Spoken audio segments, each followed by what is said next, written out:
In this video, I'll be taking you through 5 of the most manly fragrances I have in my collection, right? So they are deep, they are dark, they are full of mystery.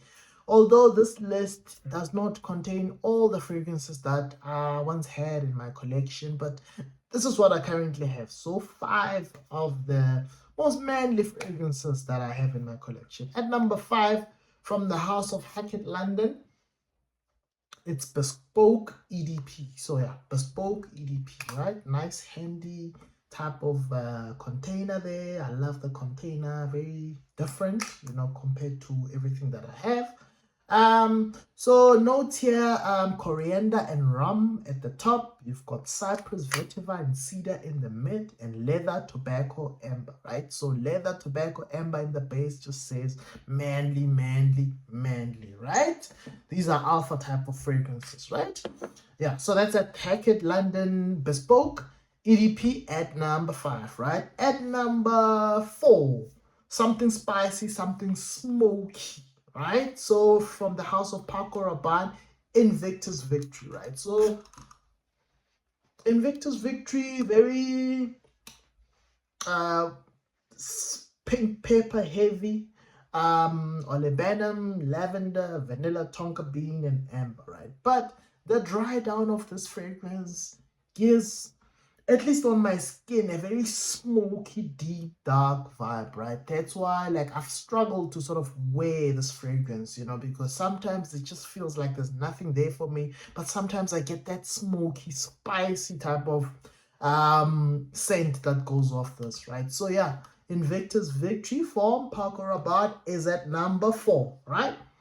At number 3, a fragrance that's also been in my collection that I don't wear very much due to its very dark nature, right? This is Intense Leather by Salvatore Ferragamo, right? So it's one of those fragrances that are, like I say, you need the perfect environment, occasion for, right? It's deep, it's dark, it's very leathery and heavy. So notes here, top notes here, mandarin, orange, pink pepper, clary sage, and then you've got red apple, iris, lily of the valley in the mid, and then the base you've got leather, earthy notes, oak moss, and musk. And then that leather, earthy notes, oak moss, and musk are sort of what dominates the fragrance as it dries down, right? So it's one of those not very mass appealing. Guys, on this list, you're not going for that. You just want to smell like a man, right? Like the alpha in the room. So these are the fragrances that I currently have in my collection, right? And then at number 2, something from the 80s but has been modernized, and it's just one of the best fragrances out there. From the house of Christian Dior, Dior Sauvage Elixar, right? So Dior Sauvage Elixar is something special, right? It's a fragrance that I wore on my wedding day, so definitely will always have a special place in my heart. Very pricey. Initially it came out only in a 60 mils, but later 100 mils was introduced.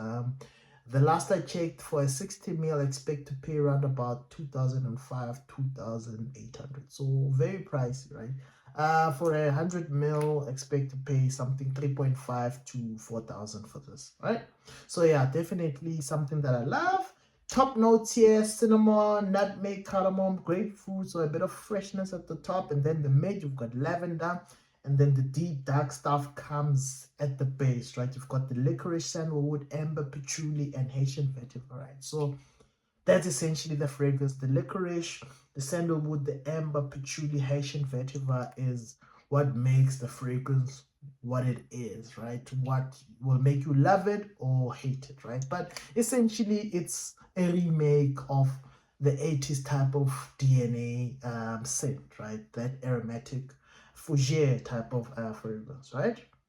So that's Dior Sauvage Elixir at number 2.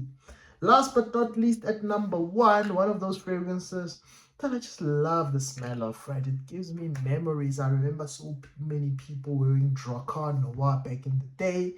And then in 2022, Laroche, the house of Laroche, launched Drakkar Intense, right? So top notes here, wormwood, coriander, rosemary, bergamot. And then mid, lavender, clary sage, juniper berries, and then the base we've got lavender, patchouli, suede, and moss, right? So this is the 80s reimagined, similar to the Dior Sauvage. Yeah, it smells like the 80s, but more modern, more, wearable. If you want to smell very manly, right? Very manly, more like the 80s, but everybody will pick up that you're probably wearing a modern fragrance, right? But it's very deep, it's very manly, it's very aromatic, fougere in its nature, right? So yeah, so that's my list of the top 5 fragrances that you need to have in your collection to have that manly scent for once in a while. These are not by any means daily scents, right? So these are for that special occasion where you're going to be meeting people for the first time, once off, and that's it, right? Not more than that. Once in a while. These are once in a while type of fragrances. Some people will love them, some people will hate them, but that's the nature of these type of fragrances. They are to be appreciated and to be just taken time to spend with them in order to appreciate them, right? So yeah, that's my top 5 list of manly fragrances that you should know about that I have in my collection. Before I finish off the video, notable mentions,